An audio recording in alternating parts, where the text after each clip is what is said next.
Assalamualaikum warahmatullahi wabarakatuh.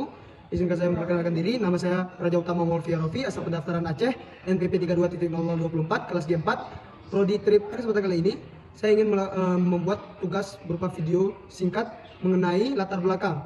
Yakni, saya mengambil judul tentang pengaruh digitalisasi terhadap transparansi dan akuntabilitas pemerintahan di Provinsi Aceh, Kabupaten Aceh Berdaya.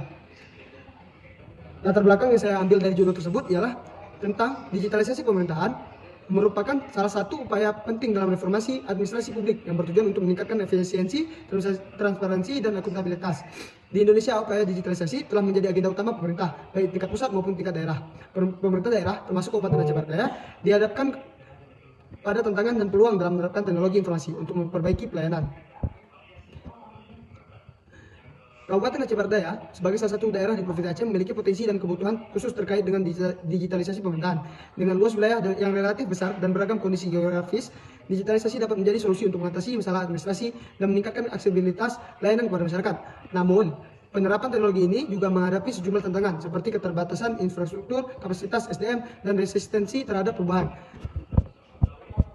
Transparansi dan akuntabilitas merupakan dua aspek kunci dalam tata kelola pemerintahan yang baik.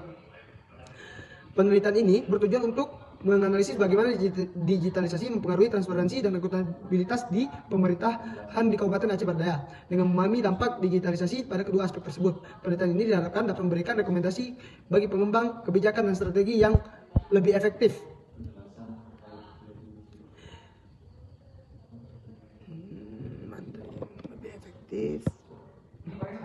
Dalam implementasi teknologi informasi di tingkat daerah.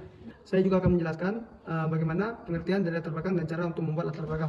Latar belakang adalah bagian penting dalam penulisan, seperti laporan, makalah, atau penelitian yang memberikan konteks dan informasi yang diperlukan untuk memahami topik utama. Berikut adalah pengertian dan cara untuk membuat latar belakang. Pengertian latar belakang. Latar belakang adalah bagian yang menjelaskan konteks, alasan, dan pentingnya topik yang akan dibahas.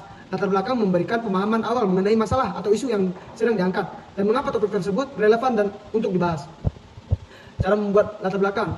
Yang pertama, bagaimana cara kita untuk mengidentifikasi sebuah topik. Tentukan topik utama yang akan dibahas, pahami dan dengan jelas masalah atau isu yang ingin kita sorot.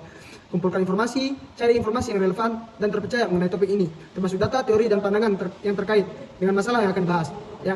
Yang kedua, deskripsikan konteks. Jelaskan situasi atau latar belakang historis yang berhubungan dengan topik. Ini bisa mencakup perkembangan terkini, kondisi saat ini, atau informasi dasar yang diperlukan untuk memahami masalah. Yang ketiga, tentukan masalah. Tentukan masalah utama, identifikasi masalah atau isu utama yang ingin Anda selesaikan atau Anda kaji. Jelaskan mengapa masalah ini penting atau relevan. Kemudian tujuan dan signifikansi. Jelaskan tujuan dari penulisan atau penelitian Anda serta mengapa topik ini penting untuk dibahas.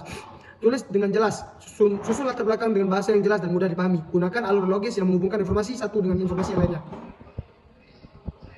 Kemudian sertakan referensi, yaitu sumber atau informasi yang Anda berikan yang dapat mendukung tentang latar belakang yang Anda buat. Dengan mengikuti langkah-langkah ini, Anda akan dapat membuat latar belakang yang komprehensif dan informatif untuk mendukung topik yang akan dibahas. Sekian latar belakang yang bisa saya buat. Saya akhiri. Assalamualaikum warahmatullahi wabarakatuh.